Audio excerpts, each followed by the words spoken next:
Thank you very much for coming to my class this morning here. It's always so difficult when there's so many amazing things you have to choose, you know. So I really appreciate you choosing my class this morning. Thanks for coming by. And for those of you that don't know me, my name is Seja Popham, and I live outside of Ashland, Oregon in the Applegate Valley down there on a really beautiful piece of property down there where I run my school called the School of Evolutionary Herbalism, and also spent a lot of time out there preparing spagyric extracts for a business I started a number of years ago called Organic Unity, and really excited to share this discussion with you this morning on alchemy and medical astrology and clinical herbalism. This is a topic that I'm really passionate about.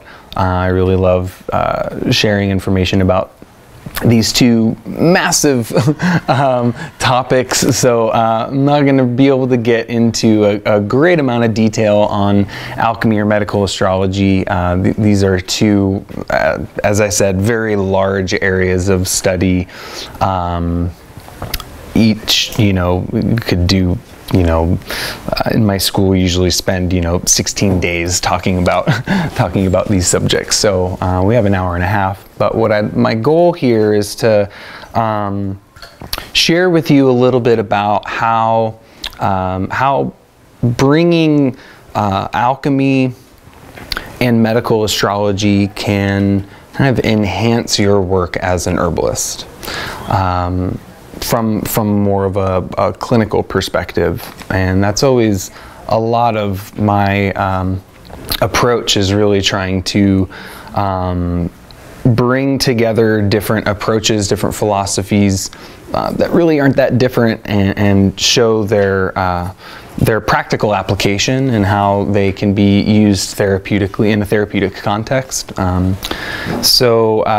Just a little bit of my background. I originally started studying herbs in 2004 and did the Herbal Sciences program at Bastyr University, which is, for those of you that aren't familiar with Bastyr, it's a very scientifically rigorous study in herbal medicine, as the name Herbal Sciences implies. But during that time for me, I was really really connecting with the plants on more of a spiritual level, and like developing and cultivating relationships with the plants themselves, and kind of had a difficult time bringing those two together. Right, the spiritual side of the plants, and then all the chemistry and the science of the plants. It was like, how do these fit together? Because they both are aspects of the plants. And so a lot of my kind of seeking in terms of plant medicine is how to bring together the science and the spirit of herbal medicine. And for me, those really came together in a quite profound and beautiful way through the alchemical tradition. And I was first introduced to the Western alchemical tradition while studying abroad in Italy. And over there, alchemy, being a European tradition, is much more of a household name. A lot more people are familiar with alchemy and spagyrics over there. And it just really touched my heart and my mind in a way that not a whole lot of herbalists I'd heard talk about healing and about plants and about how to prepare plants in a way that equally magnifies their biochemical profile, as well as their energetic influences, as well as their spiritual influences. And so through alchemy, we have this method of herbal pharmacy that concentrates the physiological and the spiritual aspects of the plants. And so I thought, wow, that's really cool. And coming back to the States, I studied with a man up in Marysville, Washington, named Robert Bartlett. He's, in my personal opinion, probably one of the most advanced alchemists in the United States, if not the world. He's amazing. He's written a couple really good books that you can find on Amazon and things. His name's Robert Bartlett. And And so after studying with Robert and setting up my lab, really got to work in the lab and preparing spagyric medicines, which I'll talk about in a little bit more detail later on. And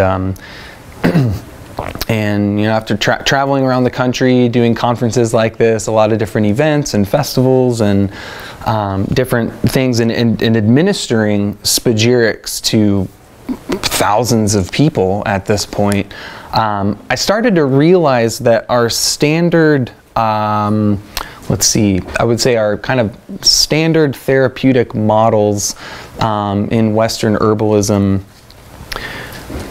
while they worked to a certain extent, they didn't really encompass what the spagyrics were doing.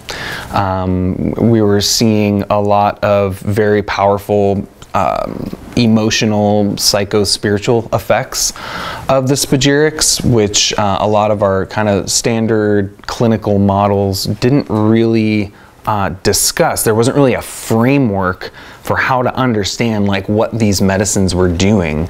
And it really got me thinking like, wow, you know, thinking about constitutional models and tissue state models, and was really good for addressing the physiological effects of these medicines, but there wasn't any kind of way of understanding the psycho-spiritual side of them. And so I started digging in to the tradition more deeply. And essentially what we see is that in traditional Western alchemy, their predominant therapeutic model for plant classification, for diagnostics, and for therapeutics was astrology.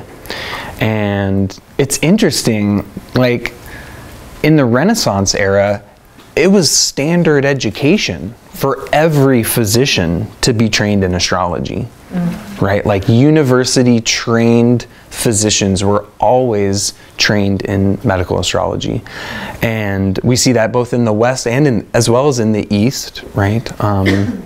In Ayurveda, you know, there's a large branch of astrology that's associated with it. It's a different system of astrology, but still has medical applications. And somewhere in history, it kind of fell out of favor, right? And I really see that as the scientific era, the scientific reductionistic analytical thinking became much more dominant in the culture. We see what I describe as like the desacralization of a lot of the sacred sciences, right? That astrology turned into astronomy, alchemy turned into chemistry, herbal medicine turned into pharmaceutical drugs, right? And so we see this reductionism which stripped the meaning out of the natural world, right? The astrologer looks up at the planets and sees that there's a meaning there, right? There's a meaning behind that celestial force, that celestial body. Whereas an astronomer looks at it and they just want to calculate its mass and how fast it moves, and right, and you know, to an alchemist, right, they look at a natural substance, a plant, a metal, a mineral, and they for example, they look at chemical mercury, and they see that there's an intelligence behind that substance, that there's a meaning behind that substance. There's a spirit there, right? But to the chemist, they just look at the molecular weight and its chemical properties, and right, so they kind of just reduce it down to this non-living being. And I'm really passionate about this synergy of alchemy and medical astrology reintegrated into Western herbalism, because this is the metaphysical root of our Western herbal tradition, right? You know, when we think of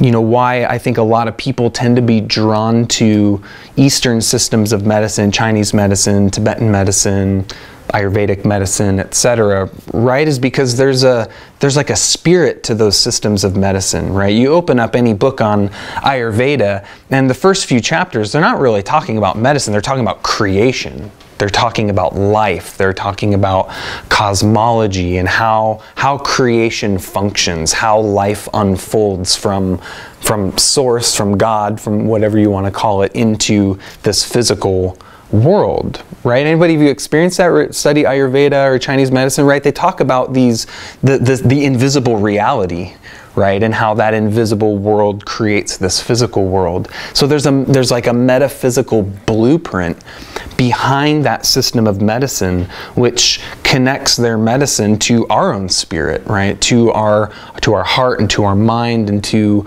more of the subtle layers of our organism. Whereas, you know, we look at a lot of text on Western herbalism, and you know, they kind of jump right into talking about plant chemistry or herbal actions or organ systems or you know, what the plants are doing. And what I realized is like, wow, like where's the metaphysics here? Where's the universal blueprint, right, behind our model of herbalism.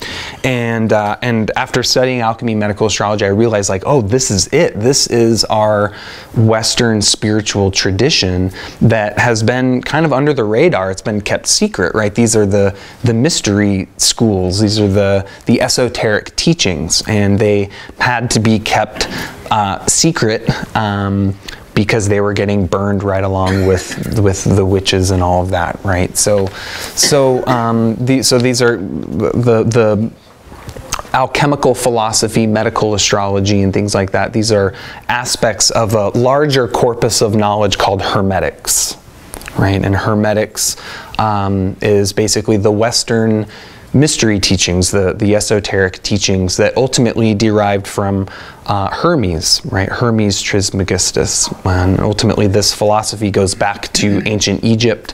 It was, ultimately flowered in Alexandria, which is, the great mecca of knowledge that brought together Egyptian philosophy, Greek philosophy.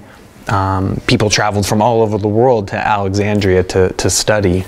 And so I really, as I said, love sharing this information, because to me these teachings are really at the root of to reintegrate a spiritual blueprint, right, behind our understanding of herbal medicine. So I've got just like 5 primary points that I'd like to discuss here about how alchemy and medical astrology influence herbal medicine, how they can be integrated into your work with plants.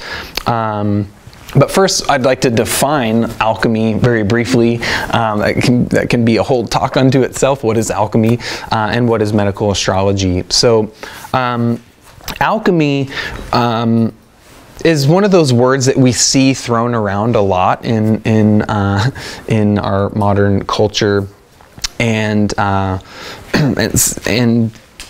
sometimes not necessarily used in accordance with the tradition. And that's one thing I like to mention, is that alchemy is a very specific lineage of teachings from as I said, ultimately deriving from Egypt. But one of the ways I like to define alchemy is alchemy is the transformational processes of nature, right? Alchemy is studying the transformation of nature, right? And it's, have you all ever heard that term, like the only unchanging thing is change?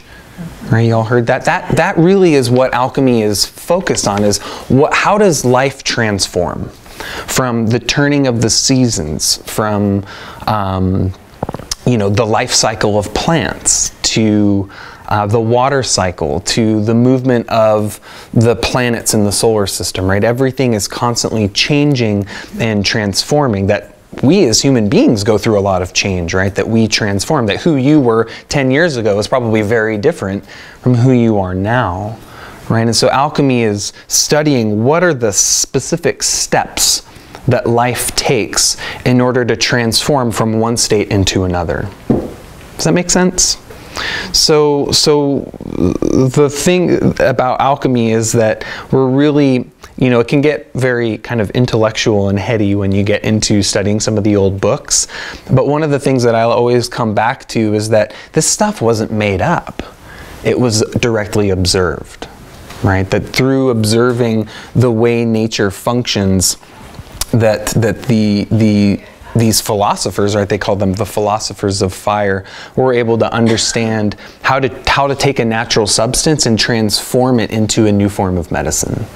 And so on the other side of that, alchemy is the practice of pharmacy, right? It's the root of pharmacy, and taking a natural substance, whether that's a plant, a mineral, or a metal, and taking it through these stages of transformation to create a very physiologically and spiritually potent medicine so the alchemist transforms the natural substance, and then when you ingest that substance, it transforms you.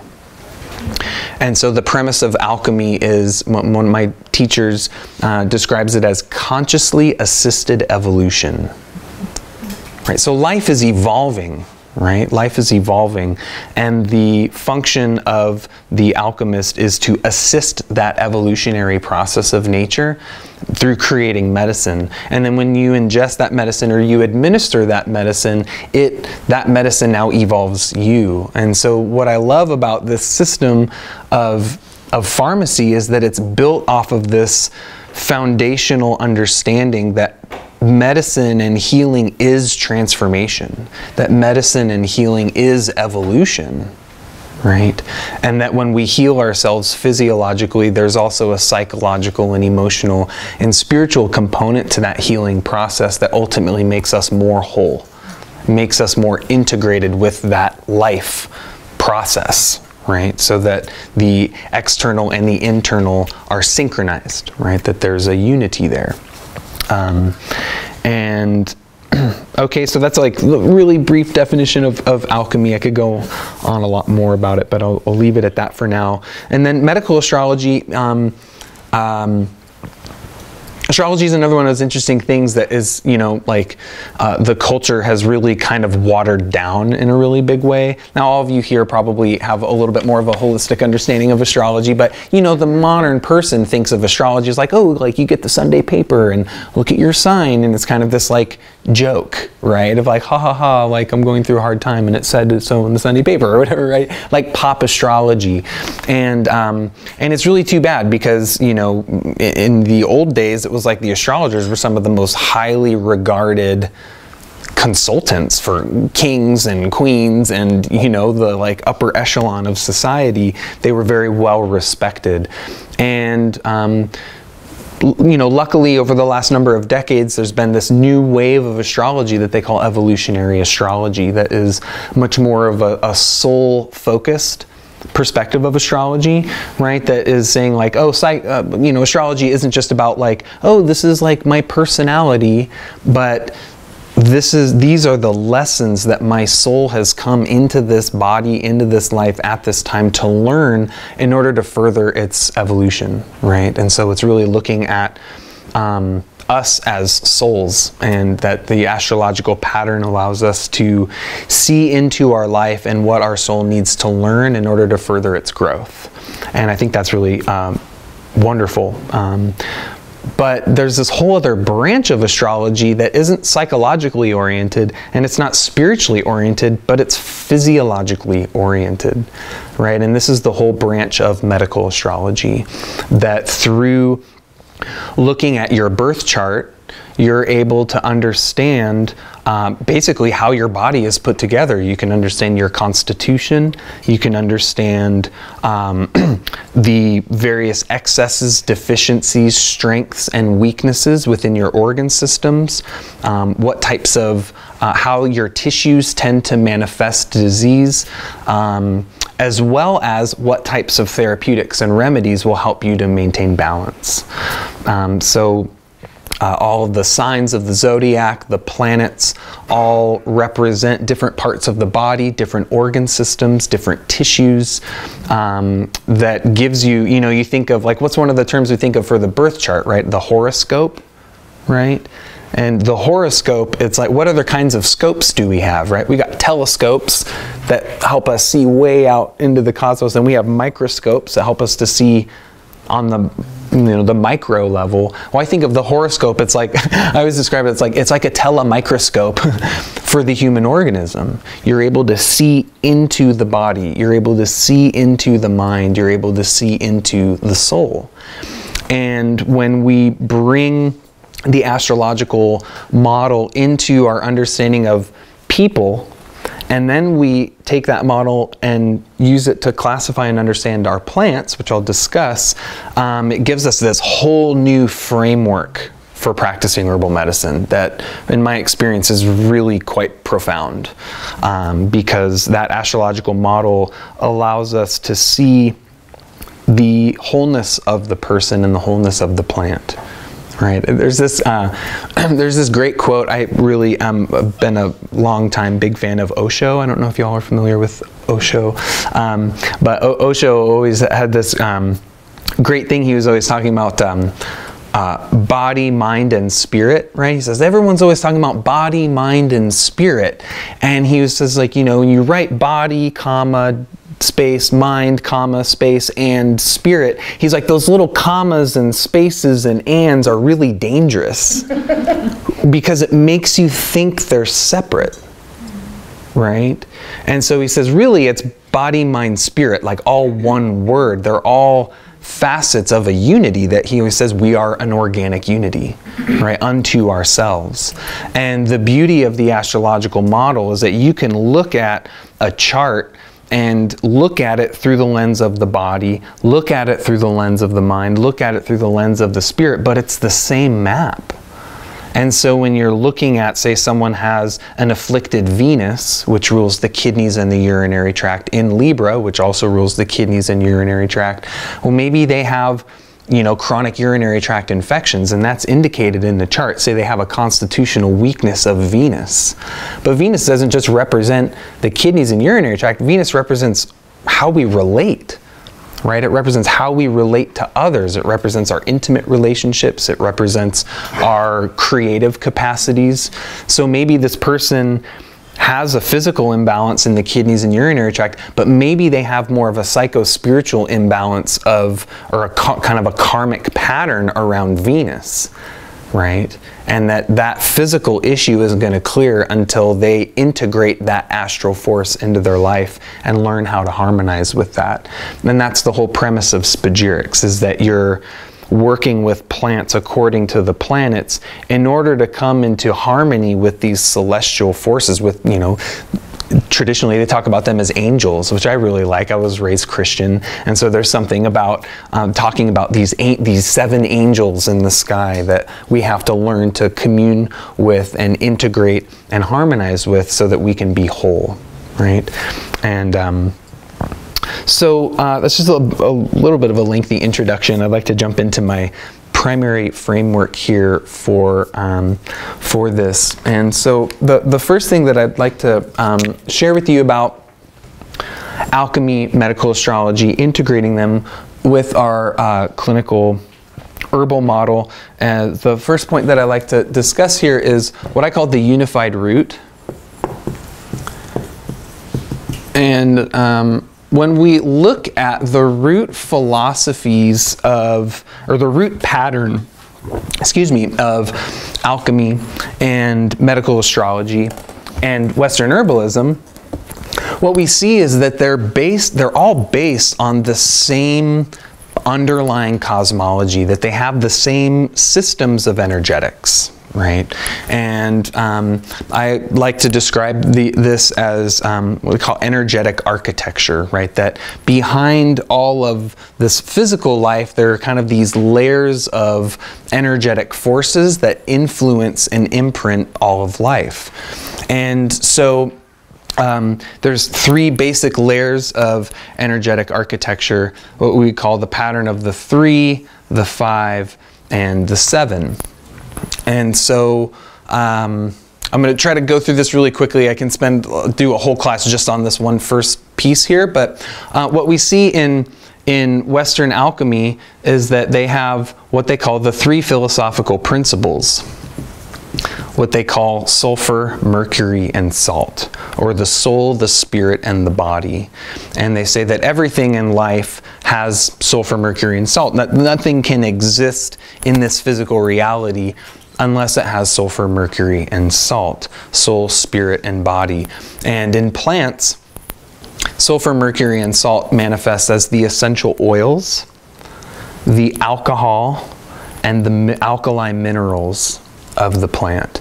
And those are the three primary layers of a plant that are worked with spagirically, right, alchemically. We extract what they call those three philosophical principles of a plant, purify them, exalt them, and then recombine them back together to create a more evolved form of the medicine.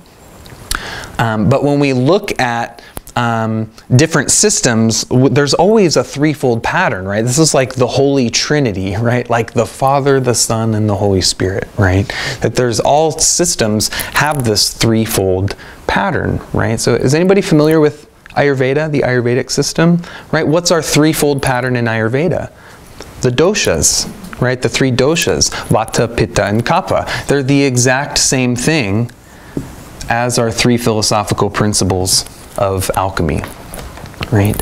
When we look at astrology, they have what they call the three modes: cardinal, mutable, and fixed. So we have our three modes of astrology. And when we look at, I really like the physiomedicalist tradition of North America. And when we study the physiomedicalists, what they say is that really when we're using medicines, like really our medicines only do three things, right? They say we either stimulate, we relax, or we tonify, right? Stimulate, relax, and tonify. They're three primary energetic actions of medicinal substances, directly correspond to this threefold model here. Three treasures of Chinese medicine, three gunas of Ayurveda, three miasms of homeopathy, right? It's like there's many reflections of this threefold pattern. The next would be the 5 elements. I mean, there isn't a single tradition that I've studied that doesn't talk about the elements. Right. Now in the West, they tend to discuss more of a 4-element model: earth, water, air, and fire. But when we get into alchemy, they really do discuss that 5th element they call quintessence. They're also called the ether. And there's many layers of correspondence to the elements, right? The elements, the 4 cardinal directions, the seasons, the 4 humors of Greek medicine.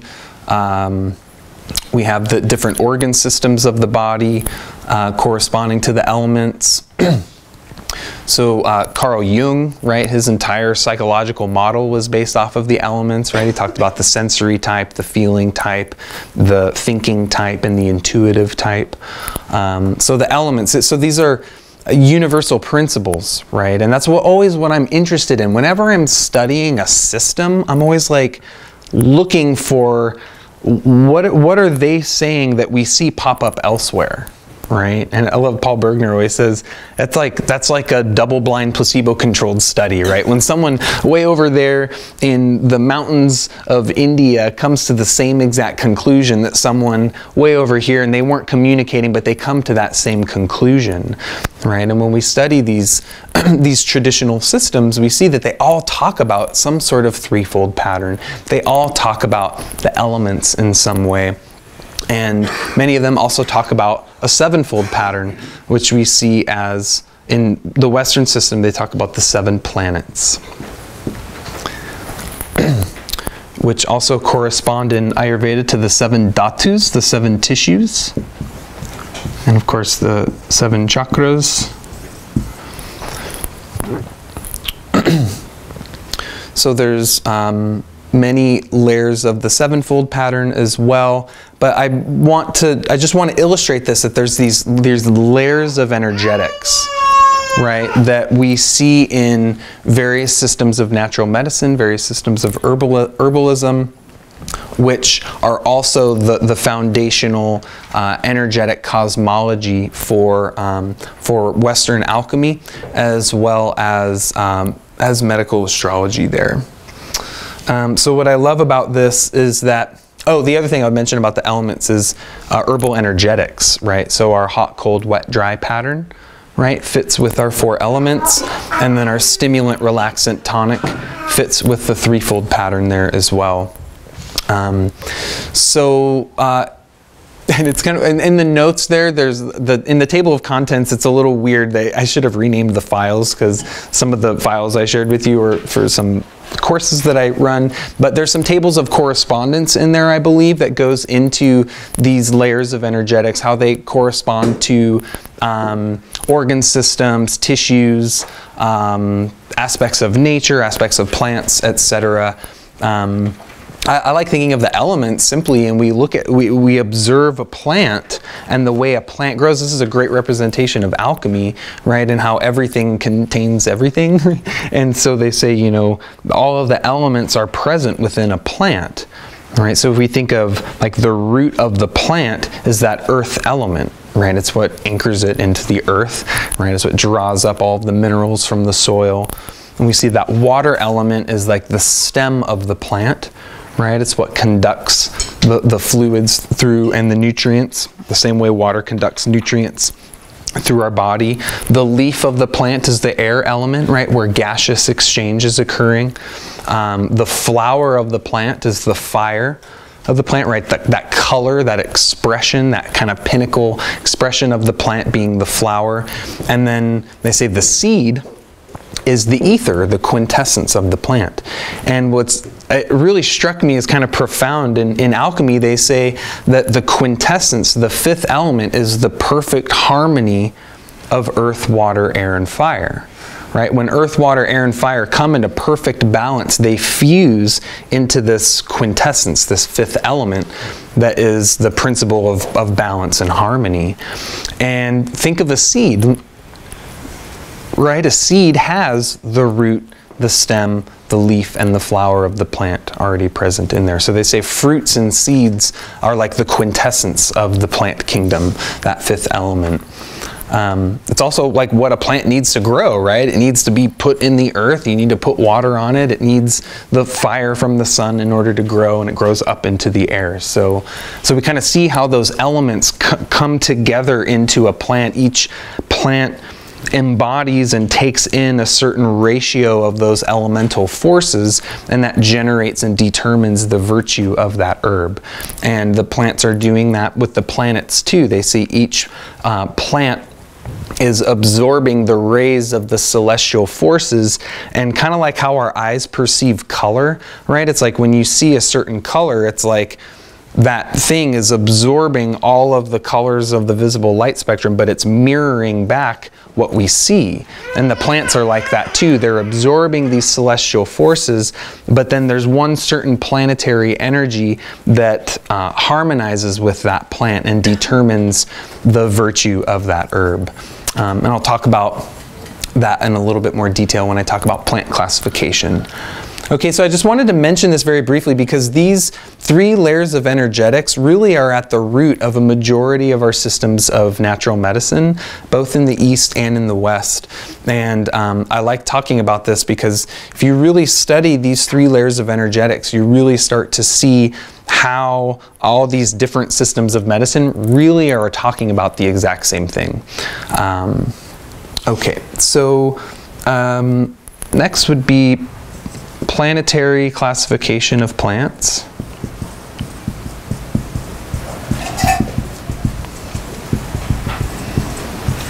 And so I was kind of briefly mentioning this here, that each herb is said to have a particular planetary ruler.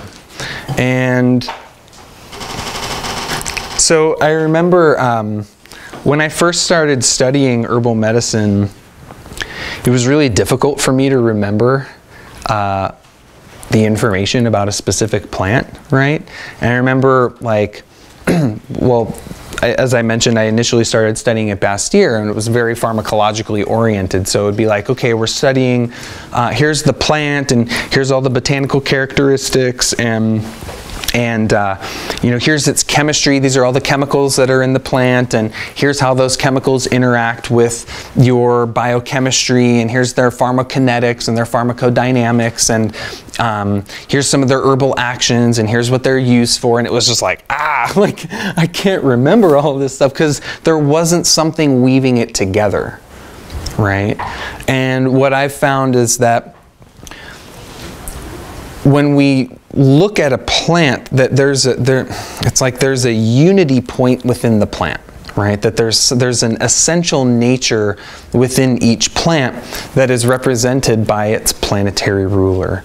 And so I'll just give an example, right? So I really like to use nettles as an example. Of everybody's familiar with nettles, Urtica dioica, right? So and there's a principle in herbalism, you all have probably heard of it, called the doctrine of signatures, right? You all have heard of the doctrine of signatures? Okay, so the way the doctrine of signatures is typically taught is like the plant's morphology, the way it looks, tends to look like or resemble the organ system or tissue that plant is remedial for. Right? Does that sound familiar? The doctrine of signatures, right? So they say, you know, okay, euphrasia or eyebright, flowers look like eyes, so it's good for the eyes. Or, you know, walnuts, you know, they got this really hard shell that's like the cranium, and you crack it open, and there's this nut that looks like a brain, and so it's good for the brain. And lo and behold, walnuts are great for the brain, and euphrasia is great for the eyes, etc. So what do we know about nettles? Right? It's a great alterative, and it builds the blood, but it cleans the blood, and it's a great diuretic for the urinary tract, and tonic astringent for the uterus, and right, it has all these wonderful properties. But when you look at nettles, thinking like nettle leaf, like, doesn't really look like the kidneys, right? It doesn't really look like blood. Right? It doesn't really look like, and if we think of the doctrine of signatures of the plant's going to resemble the organ systems it's good for, it's like, yeah, it's really hard to see any signatures for nettles, right? But when we kind of open up this, and that's the thing with that model of the doctrine of signatures, it's very human-centric, right? It's like we're looking at the plant and saying, how do you reflect me? Right? And from an alchemical perspective, they say, you know, one of the classic sayings in alchemy is as above, so below, right? That the macrocosm and the microcosm are intricately interwoven, that each part contains the pattern of the whole. So they say that each plant, each person contains the whole pattern of creation within themselves, right? And so when we think of nettles and we say, okay, let's think of nettles in terms of the planets, right? What planetary quality does nettles relate to? Well, it's like this picture-perfect image of Mars, right? And Mars is, very briefly, you know, it's a masculine planet, right? You know, men are from Mars, women are from Venus. It's this, right? It's like this very masculine, intense, you know, the red planet classically attributed with war and battle and bloodshed and intensity and power and kind of all these things, right? And then when we look at Mars and we see what does Mars relate to in the body, well, Mars rules the blood. Mars rules inflammation, Mars rules iron, Mars rules the adrenal glands, and Mars rules the male reproductive system. And so then we look at nettles, we see all these signatures for Mars, right? It has those sharp serrated leaf margins, right? It has these sharp formic acid crystals, right? And you touch it, and what does it do? It's sharp, it's hot, it stings, it creates inflammation. That's all ruled by Mars.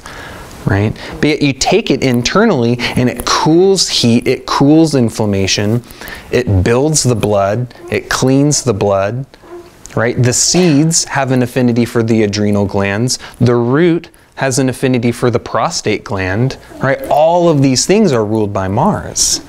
So when we look at nettles, we see that Mars reflects all these different layers of that medicine, from its morphology, its shape, its texture, its growth cycle, to the tissue states that it acts on, right? Nettles is a specific remedy for what we call the heat excitation tissue state, which Mars tends to generate heat and irritation in the tissues. It's a great remedy for Pitta type constitutions, or Mars type constitutions. So there's these layers of nettles, from its shape, its texture, its color, its organ affinities, its tissue affinities, its actions, its energetics, even to its chemistry, right? That what's the one mineral that nettles tends to be very high in? Iron. Mars rules iron. Right? So even down to the chemistry of the plant, we can see that the planetary classification, it weaves together all aspects of the plant into a unity. Right? So we're able to understand our plants in a much deeper way through this planetary classification model. And what I love about all of that is that Mars doesn't just rule all of those physical components. Mars is also about our power. Right? It's like Mars rules the solar plexus. It's about, you know, the initiatic process, or the evolutionary process of Mars is learning to become empowered, learning to be strong in ourselves, to be confident, to be, you know, Mars represents our willpower, right? How we move through the world, and having a degree of personal power and strength and confidence in ourselves, and being who we are, and having that ability to move out into the world with that kind of courageousness, right? So I always think of like the sun is like the king, the moon is like the queen, Mars is like the warrior, right? That moves out and kind of does things, right? Mars is like what gets you out of bed in the morning. And so now all of a sudden we know all like this more psycho-spiritual aspect of Mars, and here we have this medicine, nettles, is governed by that planet. Well, when we prepare that plant alchemically, it's going to bring out that that virtue, that Martian virtue of nettles. And so when you take it, it's like that plant triggers and kind of flips the switch on the Mars in your astral body. So if you were to look at your birth chart and see where's Mars in your birth chart, all of a sudden that part of your astral body becomes activated, so to speak, right? It's like that nettles is feeding that part of the astral body, and now any types of healing or teachings or lessons that we have to learn in order to incorporate that celestial force starts coming up. Right? Which sometimes is really awesome and sometimes is really uncomfortable, right? Depending on how you relate with that astral force. So planetary classification of plants, this you know, goes back a very long time. I'm sure many of you have heard of Nicholas Culpeper, who classified his plants predominantly by planet.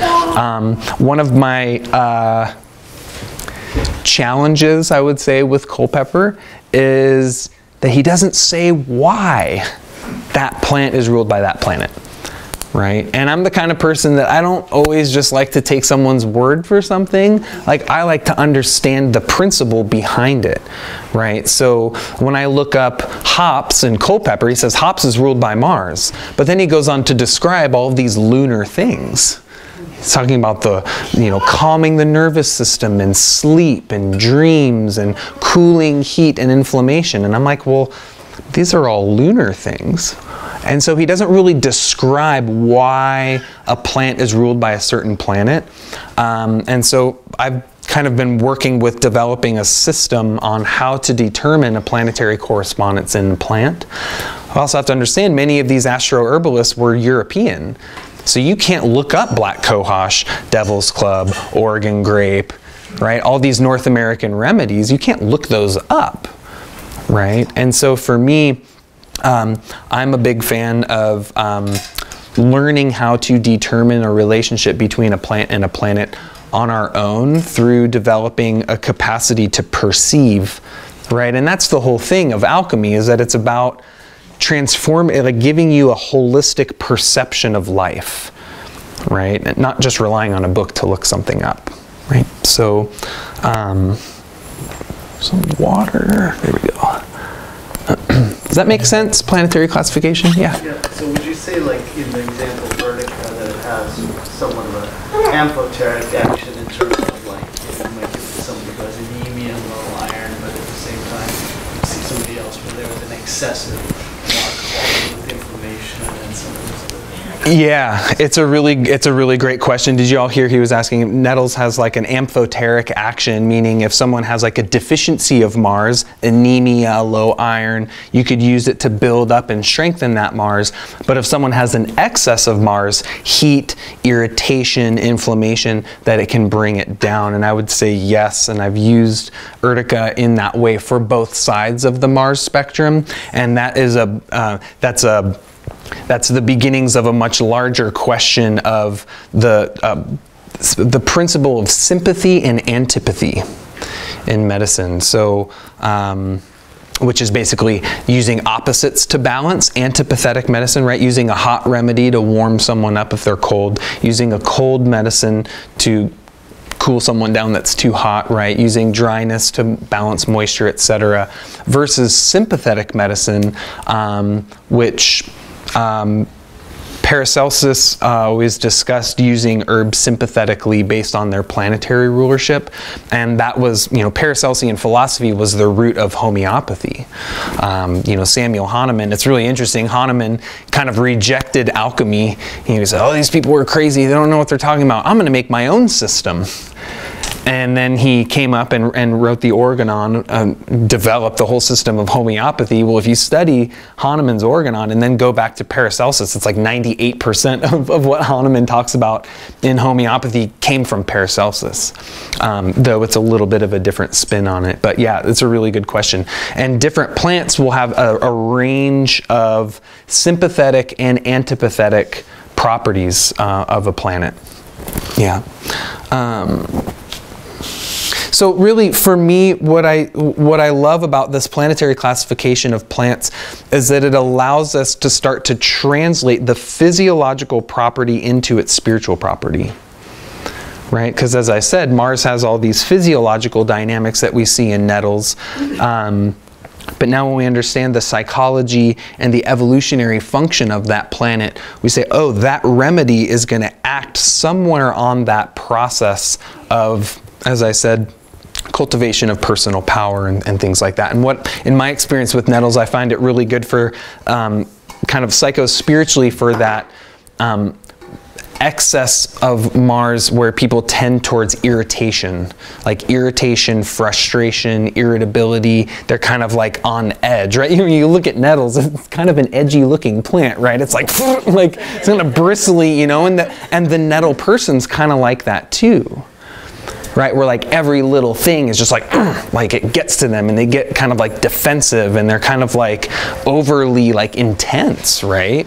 And they kind of like need to learn how to take that energy and transform it and use it in a better way. So does that make sense with the planetary ruler? It allows you to start to translate the physical properties of a plant and see how the physical property of a plant is just the more dense reflection of a spiritual property of a plant. Right? Okay. Let's see. Okay. So the third piece here is constitutional, and I'll just abbreviate, tissue state assessment. Okay, so through the astrological lens, we're able to understand our plants, right? And I guess I'll just share with you the seven layers of a plant that I look at when I'm determining a planetary ruler. All right, and I'm not sure if this is in your notes, so you might jot this one down. But these are the 7 things that I'm looking at in a plant to determine its planetary ruler.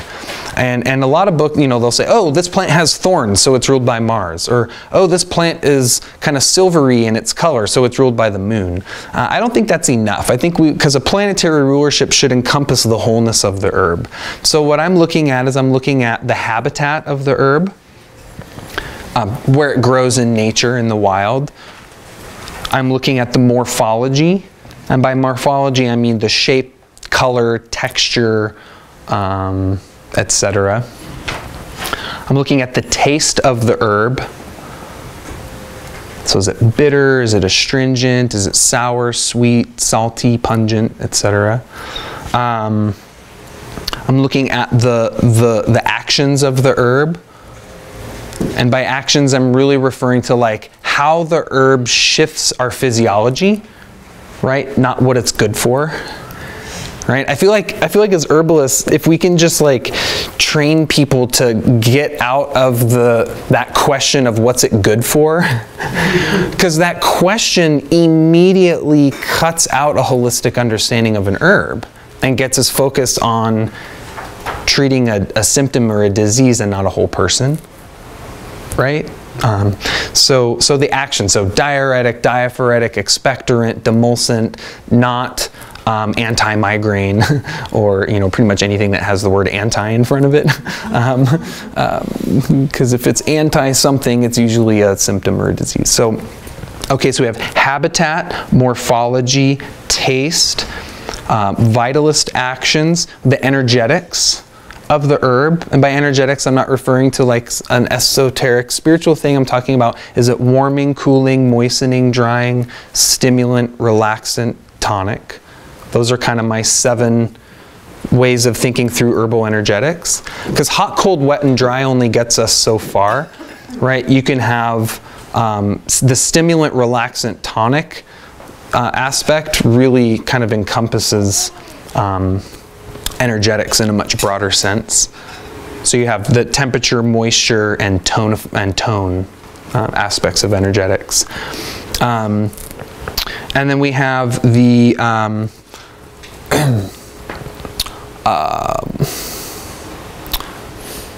there's a concept in Ayurveda that I'm a big fan of called Prabhava.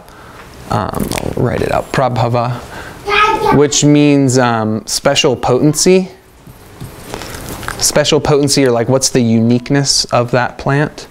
What is it? It's cool. Like Ayurveda, they've got this super refined framework and ways of understanding an herb based on this very like organized system. And then they have this concept of Prabhava, which is like, what is it about that plant that can't be classified in this system? So it's like they have a little back door out of the system, which is great because it says, hey, all these plants are unique, right? Like think of plantain. You can't like. Plantain has this super unique Prabhava that has drawing power, right? That it can draw a splinter from 2 inches lodged in your foot or something, right?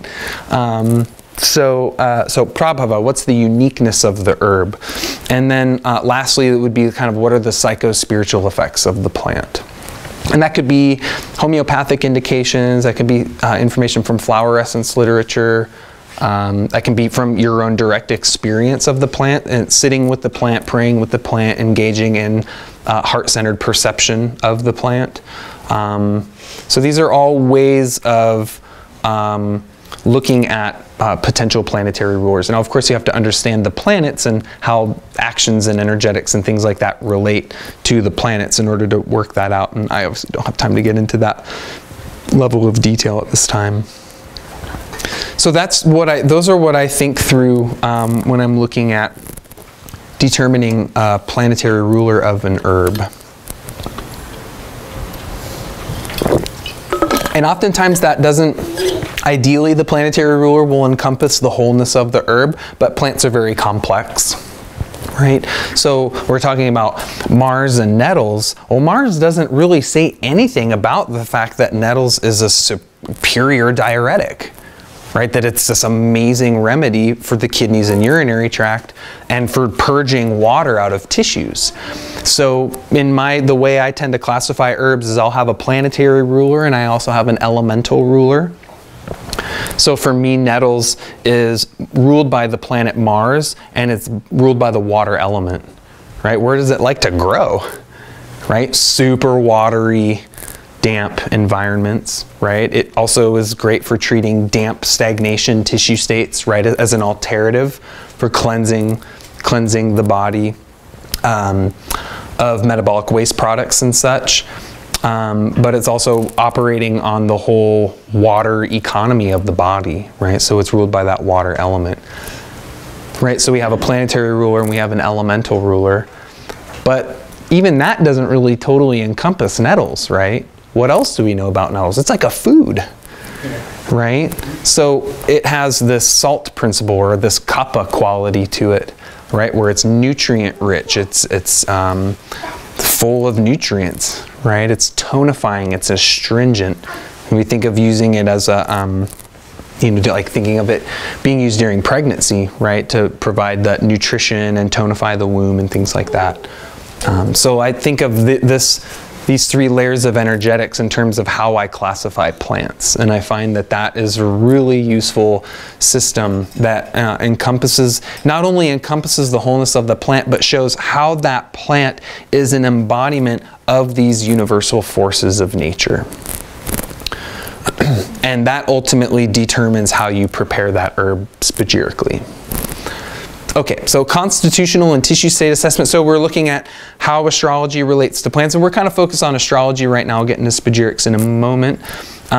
So we're looking at how we can use the astrological pattern to understand the wholeness of plants. And here we want to work with the astrology to understand the wholeness of people. And that was one thing that really bothered me a little bit when I was studying at Bastyr. It was like, okay, we've got this whole language for understanding plants based on their chemistry and all the, the botany and all these different sciences of herbs. And then we have this whole different language for understanding the body and people. And it was like, they didn't really fit together super well. And what I love about this astrological model is that you have one language, right? And if you understand the language of astrology, then you can apply that language to plants and to people, and it makes it, bringing them together a lot easier. So we can use the astrological tool to understand the wholeness of a person, from their constitution to the specific manifestation of diseases within their bodies. So in terms of constitutions, as I said, we have the three modes of astrology: cardinal, mutable, and fixed. Cardinal is Pitta, mutable is Vata, fixed is Kapha. They're the exact same thing. We have our elements in astrology, right? We have earth, water, air, and fire, right? Which those relate to our four humors, our four constitutions: melancholic, phlegmatic, sanguine, and choleric, right? So we see that the root of constitutional systems are the same foundation that creates all of astrology, basically. That really blew my mind, and that helped me understand astrology way better, right? How many of you have read an astrology book? Like maybe you opened up a chapter and read about Taurus, and then you closed the book and you're like, what did I just read? Anybody ever experienced that? I'm doing it all the time. Like I've been studying astrology for like 10 years, and it's like it never sunk in. I couldn't remember it because it was like, well, a Taurus is like this, and a Gemini is like that, and Scorpios are like this, and right? And it was like, okay, like I felt like I had to memorize it, right? And like, I don't know about you, but memorizing things is kind of a crappy way to learn, right? I mean, it's like our whole educational model is like memorize all this stuff, spew it out on the test, and you walk out and you forget it, right? It's like, I don't learn through memorizing. I learn through understanding underlying principles, right? And if we think the 12 signs of the zodiac are based off of 4 elements, our 4 humors, and 3 principles or 3 modes, 3 doshas, right? 4 by 3 is 12. So we have 12 constitutional types in astrology. It gets very, very specific, right? So if we think of Pitta, right? The Pitta constitution relates to the cardinal mode. Well, in astrology, they say that there's actually 4 different ways that cardinal mode manifests itself. You have cardinal earth, cardinal water, cardinal air, cardinal fire. So it gets you much more specific. You know that there's 3 different types of fire. There's cardinal fire, mutable fire, and fixed fire, right? They're all Pitta constitutions, right? But the Leo Pitta is very different from a Sagittarius Pitta, is very different from an Aries Pitta, right? And so it allows you to get much more specific in terms of the different constitutional types, what their predispositions for disease and imbalance are, and how you might approach them therapeutically. And when you're assessing that, you're taking in all the sun, moon, rising, the whole birth chart, yeah. And the primary areas of the chart that you look at, I don't want to get into too much depth on it, but because it can get complex, but the main area in the chart that you look at for assessing constitution is the ascendant, the rising sign. It's on the leftmost half of the chart, because that's the energy that's rising up and out, right? It's like the rising sign is like when you just first meet someone, you're typically interacting with their rising sign. You don't really see someone's sun until you get to know them really, really well. Because the sun's like the core, right? It's like the sun's the gravitational center of the solar system. It's also the gravitational center of the human psyche and spirit, right? So it's like core, right? A lot of you all are, you know, the way you're perceiving me right now is my Aries rising, right? The Piscean aspect of me is a little bit deeper, right? And so we look at the ascendant, they say the ascendant governs the physical body. And so any planets in the first house or next to the ascendant are very strong constitutional rulers. If there's nothing in the first house, no planets in the first house, you look at that sign and the planet that rules that sign. So say you have Gemini rising, you want to look at Mercury, right? Mercury becomes a very strong constitutional ruler.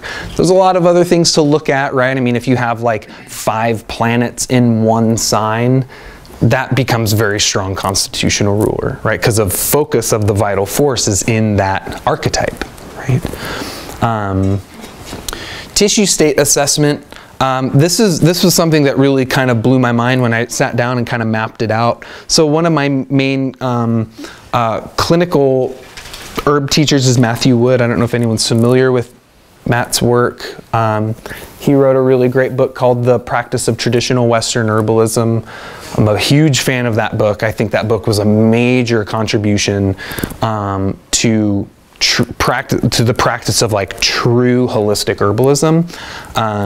And I say true holistic herbalism, it's kind of this phrase I've been using a lot lately because there's this myth in our modern culture that sounds like this. It sounds like, I use herbs, therefore I'm holistic, right?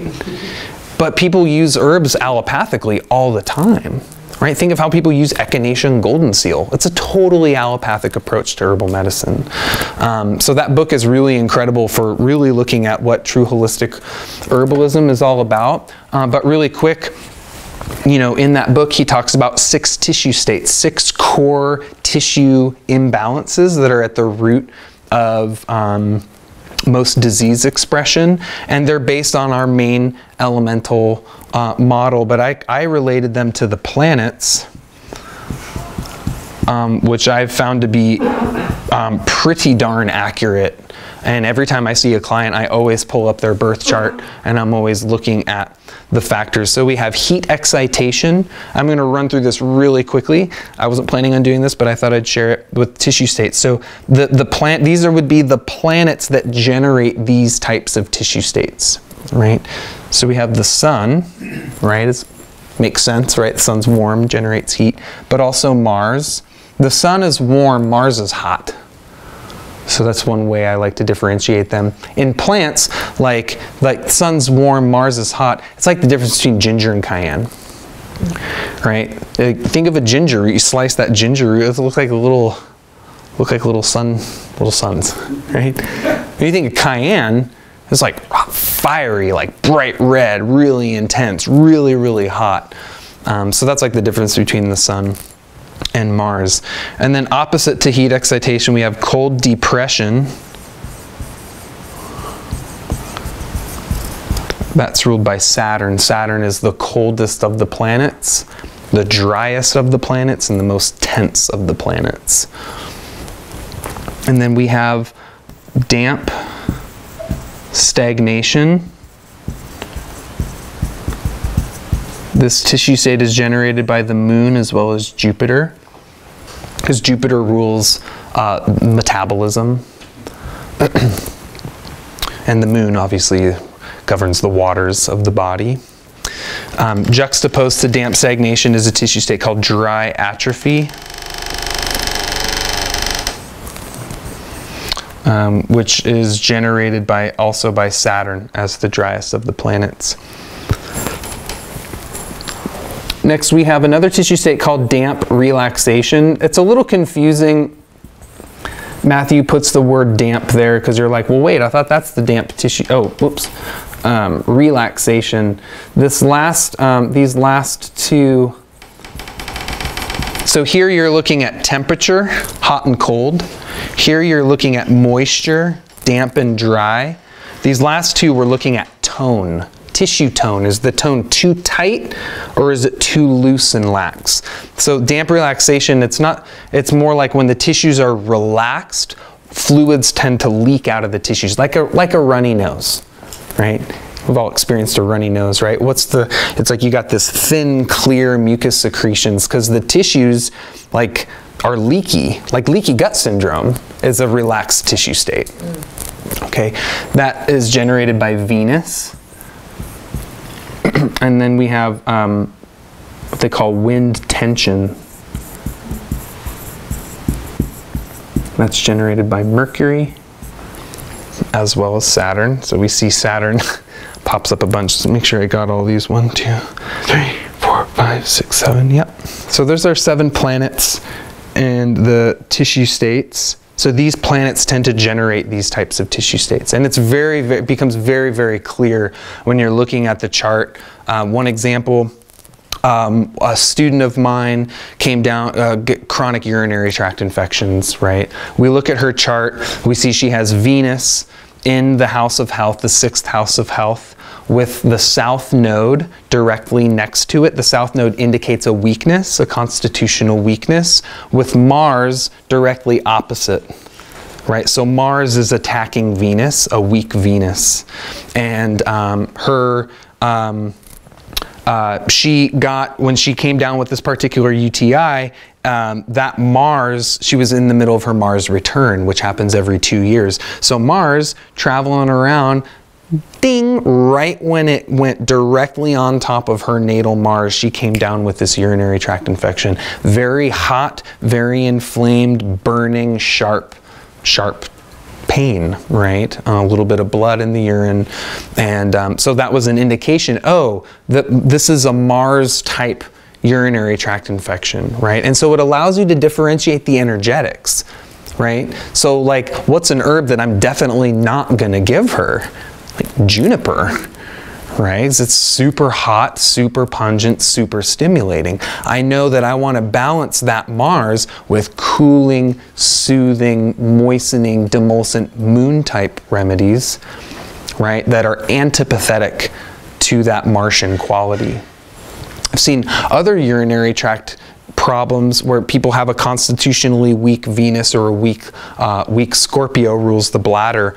But it was more like Saturn and the moon, and they got more damp, boggy, relaxed, kind of sinking, heavy type urinary tract infections where there was like a lot of mucus in the urine, and there wasn't that sharp, irritating, burning type pain, and they responded much better to more of those warming, aromatic urinary tract disinfectants. So it's really, this is a helpful model for assessing the constitution of the whole person, but then also the constitution of their organ systems, right? Because you have this horoscope that allows you to see into their body to see what's underneath the expression of the symptom, right? And that's why I say it's really important that we get out of the use this herb for that symptom type thinking, right? Because we hear, oh, juniper, it's really good for urinary tract infections. And so you're like, great, we'll give it to anyone with a urinary tract infection, right? But if someone has like heat and irritation and inflammation in the urinary tract, that juniper is going to be very aggravating to their symptom. Does that make sense? So it's a way that our planetary scheme allows us to understand the wholeness of the person as well as the wholeness of each organ system within their body. And to me, this is at the root of holistic herbalism. Now we also have the ability to look at, I didn't mention this, but organ systems. Each planet rules different organ systems of the body.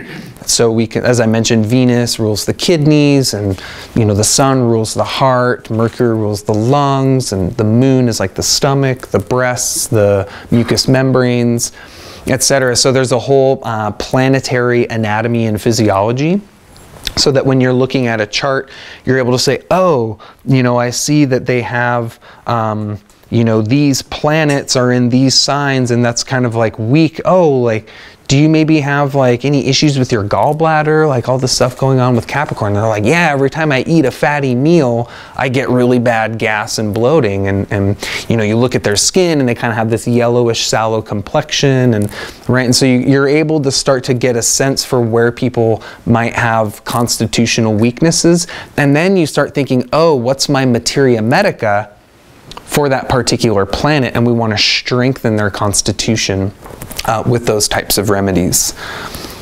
Do you relate some of this to like the Chinese system? I would say Chinese medicine is the one system that I'm the least versed in. I predominantly work with the Ayurvedic system because I've got a lot more training in Ayurveda. But I will mention that they say that there are 3 primary systems of alchemy. There's the Western Hermetic system, which is what I'm primarily talking about here. But then there's the Ayurvedic system.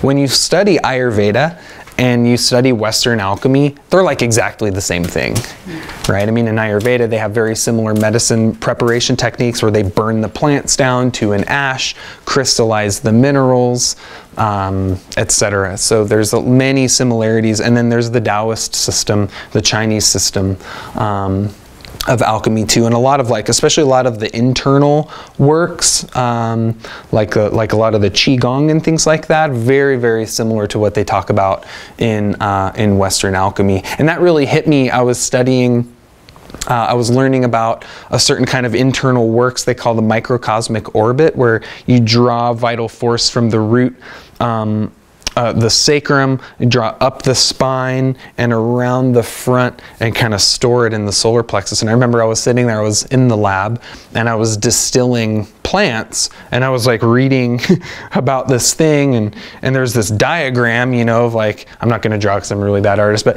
there's this, diagram of a person sitting, and it showed the energy coming up and down, and I was like looking at this picture, and I was looking at my still, and I was like, that's the exact same thing.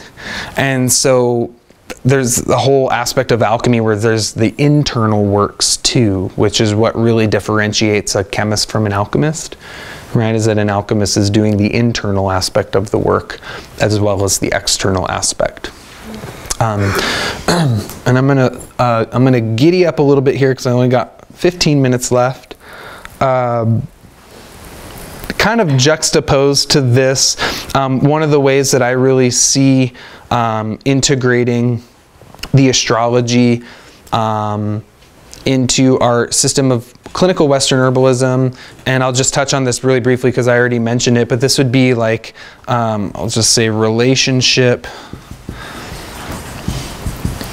between physical and spiritual. So I've mentioned this a couple times, just how, again, taking my client, well, I'll maybe finish that story actually, because it's kind of a cool story. So Mars returned, came down with a very hot, irritable urinary tract infection.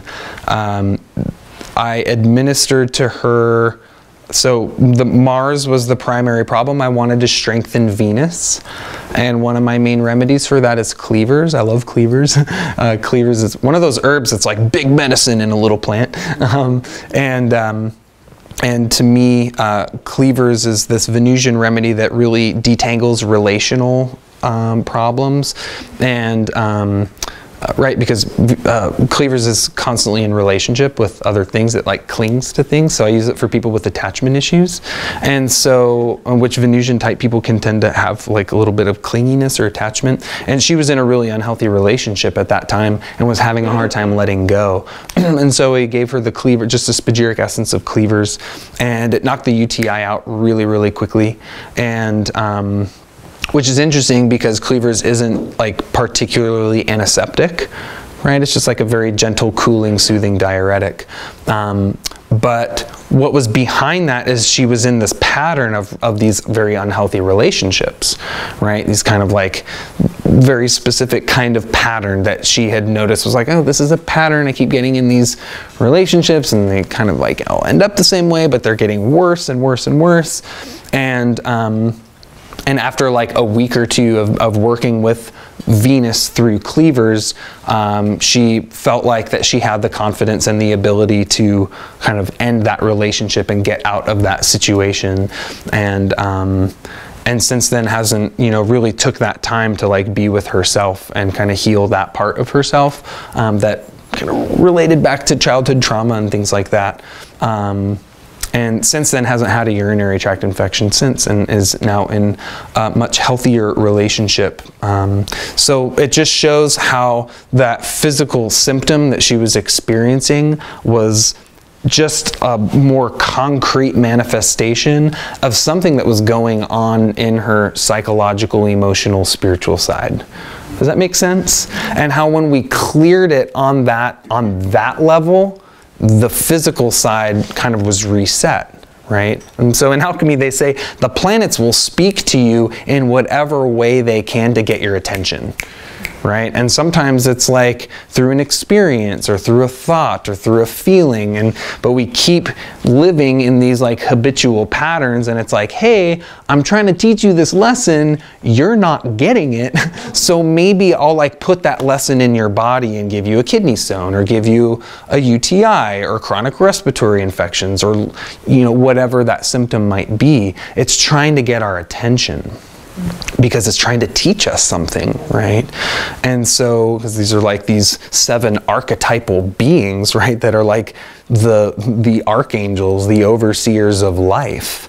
And so the whole premise of the spagyrics is to address that physical and spiritual side, and that's where we get to spagyric preparations. And again, I don't have enough time to really get involved in terms of how to prepare spagyrics right now, because I have like 13 minutes left. But I just wanted to mention the spagyrics because what I love about this method of herbal pharmacy is that it addresses the physical and the spiritual side and the energetics that mediate the two. And the reason that is so is because with whenever you prepare a spagyric extract, you're extracting the wholeness of the plant through drawing out these 3 principles, right? So you're not just working with the physical aspect, you're working with all 3 layers, the sulfur, the mercury, and the salt. And because the wholeness of the plant is present there, they work on the wholeness of the person. And that's why I feel so passionate about this, because it was like, okay, we seeing like body, mind, spirit, right? Or body, soul, spirit, that we have this, that our organism is this unity that has this physical component, but also has this invisible component to it. And the plants are like that too, right? The plants have chemistry, plants have constituents, they have these physiological components, but there's also the spirits of the plants, right? That, you know, teach us and come to us in our dreams, and that we commune with when we pray to them and sit with them and engage and interact with them. And when I first started making herbal medicines, I would tincture the herb and press it out, and then tincture it again and press it out, and then mix those together, and then cook it down, and then take the same plant material and like pour vinegar over it and press it out and put that in there, and then boil it with water. And you know, it was like, because I was like, I want the whole plant. I want everything in that plant, right? And you know, and then I would like make a flower essence of the herb, and then put the flower essence in the tincture to try to address that more psycho-spiritual component. And but what always ended up happening is at the end, I took the plant and I composted it. And it always bugged me. I was like, no, like I never wanted to throw the plant away, because my intuition said there's more medicine in there and I don't know how to get it out. Anybody ever have that feeling? Anybody ever feel guilty when you throw the herbs away? Yeah, I hated it, because I was like, no, there's gotta be something else there. And it's true, there is something else there, and that's what they call the salt of the plant, the alkaline minerals of the plant. And in alchemy, they say you never throw the plant away. You take that plant and you purify it by fire. Right? Everything in spagyrics is you're purifying the plant with the elements, with the fire and with the water. They say the fire volatilizes things into the spiritual world, and then the water catches things from the spiritual world and brings it physical. That's why water moves down and fire moves up. And so they say you purify the body of the plant with fire, you burn it down to an ash, right? And they say you purify it with the earth, you grind it, right? You grind it up into a powder, and then you keep firing it and grinding it and firing it and grinding it until you have this pure white ash, what they say the purified corpus, right? The body of the plant. And then you purify it with water, right? And you add that pure water to it, and you're washing it clean. You're washing the body of the plant clean. And then, and then you filter it and you evaporate the water off. And then you have these crystals, like what they say is the purified body of the plant. Literally like crystals, like you end up with this like little handful of what looks like little quartz crystals from the plant. And then they say that's the salt of the plant. And that salt of the plant is the vehicle through which the soul and the spirit of that plant enter our physical body.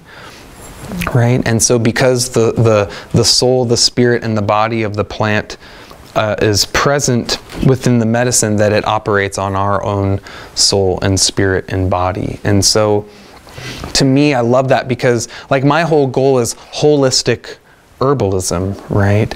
And to me, a true model of holistic herbalism takes into consideration the wholeness of the person and the wholeness of the plant. And spagyric preparation, spagyric pharmacy really is an incredible practical way of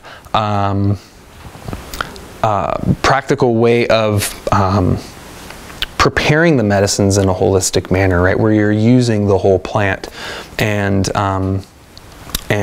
when you administer that whole plant to the whole person, it works on the whole person's spirit, soul, and body as well. So to me, in that way, the spagyrics really are functioning not just on that physical side of the healing process, but on what I consider like evolutionary healing or transformational healing. That you know, the process that you guide the plants through in the lab of transforming those medicines, then the whole everything in alchemy. I have a friend in California who always says, every time you think you know something about alchemy, you have to flip it upside down, right? Because as above, so below, everything is in this polarity. And so I was always talking, I remember when I first started teaching about alchemy, I was always talking about, we're transforming the plants, we're transforming the plants, we're taking these plants and we're transforming them. And then he said that and I was like, oh wait, that's really interesting, because when I take those spagyrics, the plants do to me what I was doing to them in the lab. Right? And so now that plant is going to guide me through that transformational process of distillation and fermentation and calcination and dissolution, and kind of taking you through those elemental beings, right? And transforming the different layers of the self. And ultimately that is kind of my goal in my work with people and with plants, is to bring about this, not just, fixing what's broken, or just, treating symptoms, but really looking at, like, what does it mean to be a human being, and what are the different types of sicknesses that we carry. And I think in our modern world, there's a lot of different types of sickness that we carry, not just physiological sickness, but I think there's psychological and spiritual sickness that we all each individually carry in a unique way, but also that there's like bigger cultural sicknesses, right, that are happening at this time, just from the craziness of the world that we live in. And I think from my experience personally and in my practice, that herbal medicines have this ability to bring about a really profound healing process that allow us to really work through these deeper levels of trauma that we experience, these deeper levels of kind of ancestral patterning or karmic type things that we may, depending on your, life philosophy, maybe we bring in from past lives or through our epigenetic structures or DNA or however we want to look at it, but that this form of medicine preparation is very, very powerful at kind of opening up and unlocking that deeper level of healing, so that we can ultimately become more of who we are, of who, walking our true path and our true purpose, and, living out that destiny that from my perspective, that God put us here to do, to be of service, to help people.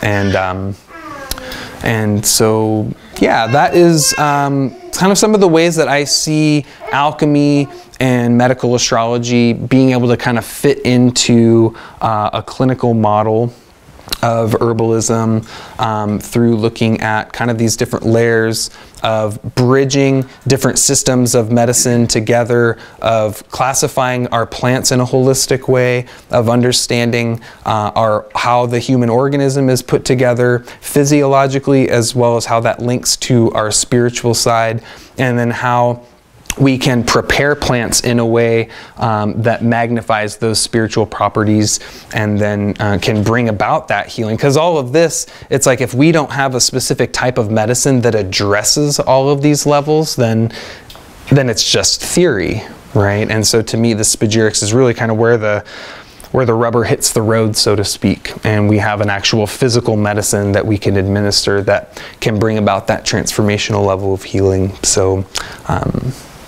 I think that's about all I've got for you. I could go on and on for a long time about these things. Just to let you all know, I do have my booth over there outside, and I recorded this class, and I recorded my class from the other day if you didn't catch that one. So if you'd like a copy of that recording, I'll have an audio download as well as the video up on my blog. So if you want to come, you can sign up on the iPad, and I'll send that file to you. And I'm also going to be opening up registration for my main immersion program through my school. So if you're interested, I'll be sending out a bunch of free videos and things like that in the next couple of weeks. And thank you very much for, it's called the School of Evolutionary Herbalism. Yeah, my website is evolutionaryherbalism.com. And lots of free stuff on there. And does anyone have any questions about anything? Yeah, Tuan. What was the 4 elements with Carl Jung's philosophy? Yeah, so he talks about the sensory type, which is earth. He talks about the feeling type, which is water. The thinking type, which is air. And the intuitive type, which is fire. And those are kind of his 4 psychological constitutions or temperaments. Yeah? Do you use the Vedic chart? I don't work with Vedic astrology. I predominantly use the Western tropical system. The reason being is that the tropical system is said to be much better for physical health. Because it's a little bit more grounded in a way. Like the tropical system is a little bit more based off of like the relationship of the earth to the sun, because it's seasonally based, and so it's a little more earthly and a little more physically oriented, whereas the Vedic system is like super cosmic and like, you know, kind of looking at our solar system and its relationship to the bigger patterns. Say again? Vedic is more karmic. More karmic, yeah, exactly. So it's looking, and they're both valid, accurate systems. They're just looking at different aspects of the same thing. So my primary teacher in medical astrology is Judith Hill. She practices up there in Portland, and she's well versed in both the Vedic or sidereal and the tropical systems of astrology, and she says for medical purposes the tropical system is much more accurate than the Vedic system. So that's what I predominantly work with. Yeah. You're welcome. Any other questions? Yeah. Can you help me understand the overlap of anthroposophical medicine with Steiner? Yeah. It feels very similar. Totally. Well, Steiner was, initiated into, the esoteric systems of which alchemy and astrology are a major part of.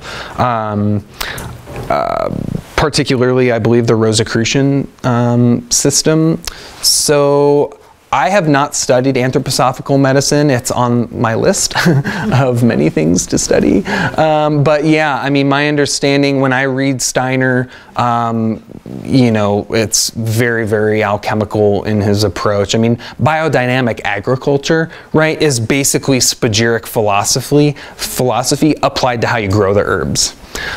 So there's definitely a lot of overlap between the two, but I haven't really gotten into anthroposophical medicine quite yet. I would like to, though. Yeah. Any other questions? Yeah. Question. So with this spagyric crystal that's formed, like, what would you do with the crystal? You grind it into a powder and then mix that back into the what they call the sulfur and the mercury, which would be the essential oils and the alcohol. And there's different ways that you can recombine, the three principles of a plant. So when you just combine the oil with the alcohol and the mineral salts, you achieve what they call the essence, the spagyric essence. But there's also ways of very slowly cohobating the oil and the alcohol into the minerals that yields a stone. They can take a couple years to prepare because you want to add the oil and the alcohol at the planetary day and hour that rules that plant. So you do it you're like watering this plant and you're like growing this new medicine, but they end up making a small stone. It's pretty cool. I mean, you can literally take like 50 to 100 pounds of plant material and reduce it to a small stone this large, and you're not throwing anything away. So they're very, very powerful medicines. And they say a standard dose for a plant stone is a quarter granule of a grain of rice. And so you just shave off a little bit, and then the plant stones are really cool. They're super powerful. I mean, it's like you take a small amount of a plant stone and immediately you feel where in your body the plant's going. You feel it opening up all the, in Ayurveda they call the nadhis, or the channels or the meridians. You can feel it. I had a friend that's an acupuncturist that whenever he'd take spagyrics, he'd be like, oh, that point went to like liver 42 or whatever, and like, oh, that one, yeah, that goes here and that's moving through this channel. And I mean, he was very sensitive, and so he could feel all the different channels that they move through, right? Because they're prepared astrologically, they work astrally.